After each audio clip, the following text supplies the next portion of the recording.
Hey guys, Coach B with Crossroads seminar staff. I'm here with our wheelchair expert, Coach Angel, on the staff as well, and we're going to go over a couple of progressions for deadlifting for a wheelchair athlete. So what we set up today is, for the first part of the progression, is a simple sled pull or a sled drag. In this case, he's just going to basically lay back with the sled, engage his core. It turns into a very similar movement to the actual pull of a deadlift when you look at it, what muscles are being worked and the way that the core is being engaged. So we have our sled laid out. Angel's got something set up so he doesn't slide anywhere.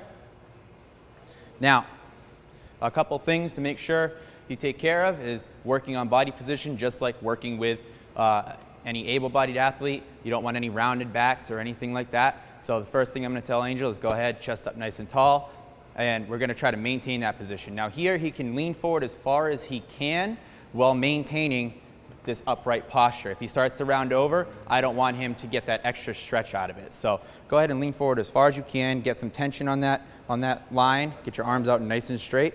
And all you're going to do from here is just gauge the core, lay back, and that's it. That's a deadlift right there. Give me one more good pull, chest up nice and tall, and pull back. Outstanding. If we don't have a sled, or we're not quite strong enough to pull the sled, there's a couple things that we can do before we start pulling something off of the ground. One really good progression is grabbing a bumper plate and doing almost like a hip or a back extension like you would do on a GHD, but now we're just sort of leaning forward like this, and then pulling ourselves back up. You can actually change just with the same weight how hard that is by moving the plate in or out, or how far out you can reach with that. Go ahead, show them one more. And up.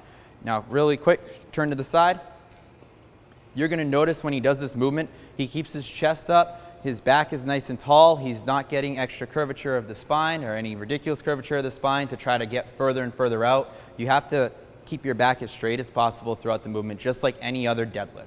Now, if we're not quite strong enough for the bumper plate, another thing that we can do is we can tie off a band to something else. Go ahead, wrap yourself up in that. Outstanding. And we can kind of do the same thing. His chair is going to move a little bit. Go ahead, one more.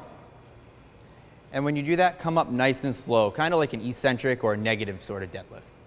All right, guys. Now, as the core gets stronger, we're ready to start trying to pull some things off the floor. We're going to start working with kettlebells, so that way we don't have barbells scraping up the shins along the way. So it's more of like a neutral grip or like a trap bar type deadlift.